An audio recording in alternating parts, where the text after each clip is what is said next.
اب ایک دوسرا مضمون آ رہا ہے، اس سے متعلق ذرا سنا جائے۔ حضرت مفتی محمد حنیف صاحب دامت برکاتہم بمبئی تشریف لائے۔ اس وقت ہمارے شیخ اول حیات تھے، لیکن مجلس حاجی رضوان صاحب کی ہوتی تھی، حضرت مفتی صاحب کی، میں بھی اس میں جاتا تھا، اللہ ہی کی دی توفیق سے۔ ایک دن بہت کوشش کے باوجود بھی ایسے وقت پہنچا کہ مجلس ختم ہو گئی۔ پھر مغرب کی نماز پڑھ کر آئے اور حضرت کے پاس بیٹھا۔ حضرت نے فرمایا آج بہت اہم بیان ہوا، تجھے میں تھوڑے میں سنا دیتا ہوں۔ اور یہ سنایا کہ یہ جسم ہے، اس کی ایک روح ہے، یہ جسم اور اس کے اندر ایک روح ہے۔ اس جسم کی قیمت اسی وقت تک ہے جب تک اس میں روح باقی ہو۔ روح نکل جائے تو جسم بے قیمت ہو جاتا ہے۔ دم نکلتے ہی ہوا، یعنی روح نکلتے ہی ہوا، بوجھ سبھی کو معلوم، جلد لے جاؤ اب اس ڈھیر میں رکھا کیا ہے۔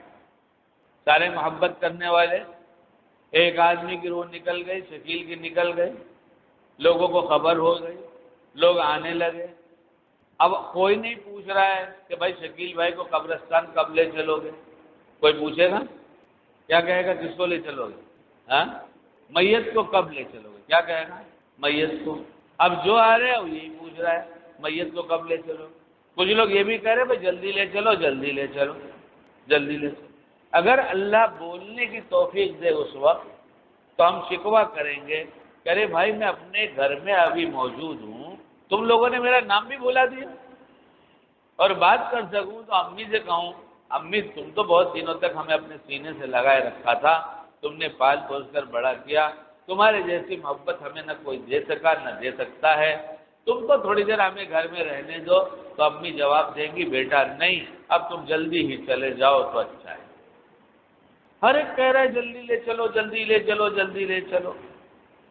تو فرمایا یہ جسم، اس کی ایک روح ہے، یہ نکل جائے تو جسم بیکار ہو جاتا ہے، روح کی وجہ سے اس کی قیمت ہوتی ہے۔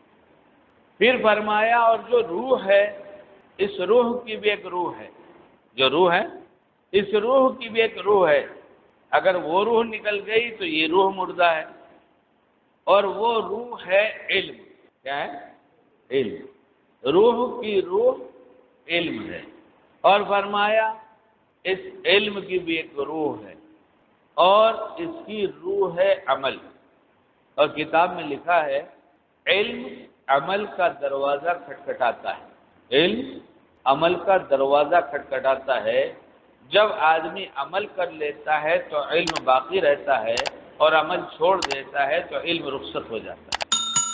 اور اس کی ایک دنیاوی مثال آپ کے سامنے، پڑھے لکھے لوگ بیٹھے ہیں، پڑھنے کے زمانے میں ہائی اسکول میں جو سبجیکٹ آپ نے پڑھا، 9ویں میں پڑھا، 10ویں پڑھا، اس سبجیکٹ میں ہسٹری بھی ہے، جغرافیہ بھی ہے، اور بھی سبجیکٹ ہیں، لیکن آپ کو سب سے زیادہ یاد کیا ہے؟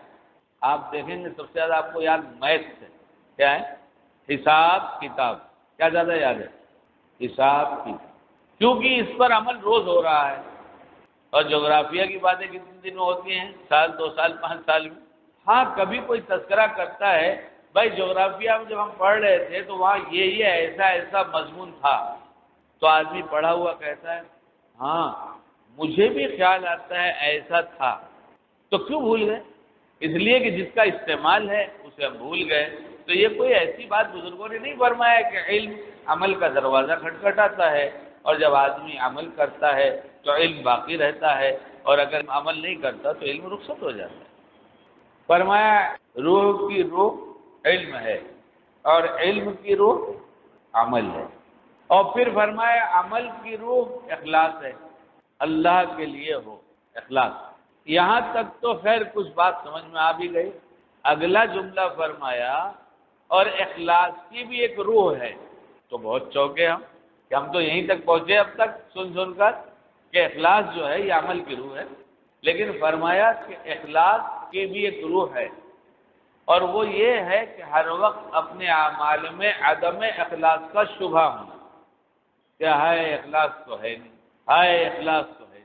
کسی نے حضرت تھانوی رحمۃ اللہ علیہ کو لکھا حضرت اعمال تو کرتا ہوں مگر چین نہیں ہوتا، دل بے چین رہتا ہے کہ کہ اخلاص تو نہیں ہے، پتہ نہیں قبول ہوگا کہ نہیں قبول ہوگا۔ حضرت نے جواب دیا جس دن چین ہو اس سے پہلے اللہ موت دے دے اسی جذبے کے ساتھ۔ وہ چین کا دن آنے سے پہلے جسے تم چین کہہ رہے ہو، اللہ اسی بے چینی میں تمہیں موت دے دے۔ ہم لوگ بھی اعمال کرتے ہیں، ہمیں کہاں شبہ ہوتا ہے، ہمیں کہاں کچھ، ہم تو ہم ہیں، ہم تو ہم ہیں۔ اس لیے اب یہ بات واضح ہوئی، رکھو